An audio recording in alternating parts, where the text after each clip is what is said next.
Haleluya, jumpa lagi dengan saya Pendeta Rio Panggabean, Oikumene Ministry Jakarta. Saudara, ini adalah hari ketiga saya jalan-jalan dengan keluarga dan juga hari ketiga tahun 2024.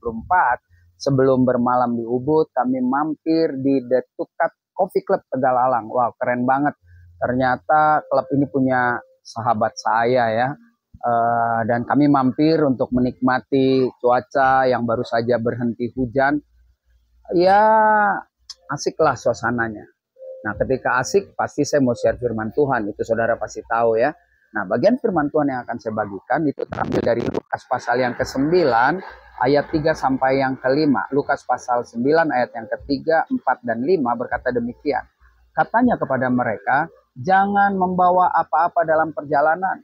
Jangan membawa tongkat atau bekal, roti atau uang, atau 2 helai baju. Dan apabila kamu sudah diterima dalam suatu rumah, tinggallah di situ sampai kamu berangkat dari situ. Dan kalau ada orang yang tidak mau menerima kamu, keluarlah dari kota mereka dan kebaskanlah debunya dari kakimu sebagai peringatan terhadap mereka.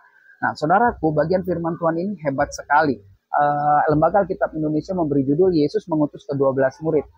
Yesus mengutus mengajarkan kepada para murid untuk bergantung kepada Dia ya. Mungkin tidak secara harfiah Yesus berkata demikian, tapi ini sedang mengingatkan jangan bergantung dengan uang, dengan pakaian dan lain sebagainya, karena saya akan memberikan, memelihara atau memenuhi kebutuhanmu di dalam perjalanan penginjilan. Nah, yang menarik Yesus bilang nanti kalau ada orang yang menerima tinggal di situ.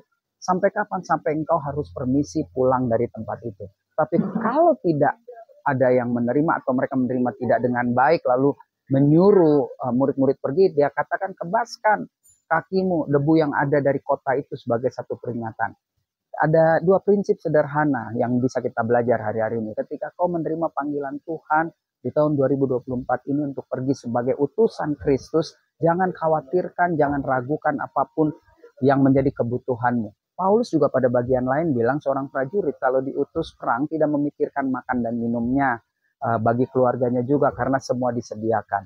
Lalu yang kedua yang menarik adalah kalau diterima, beritakan terus Injil. Kalaupun ditolak, tinggalkan dengan sukacita. Kenapa? Karena itu sesungguhnya menjadi peringatan bagi orang yang menolak bahwa kabar sukacita disampaikan tetapi mereka menolak. Nah, dari prinsip sederhana ini saudara dan saya diajarkan untuk tidak pernah takut akan hari esok. Lalu yang kedua, beritakan aja firman Tuhan, baik orang itu mau menerima ataupun tidak. Dari The Tukat Coffee Club Tegalalang, saya Pendeta Rio Panggabean, Oikumene Ministry Jakarta. Sampai jumpa pada perenungan berikutnya. Tuhan Yesus memberkati.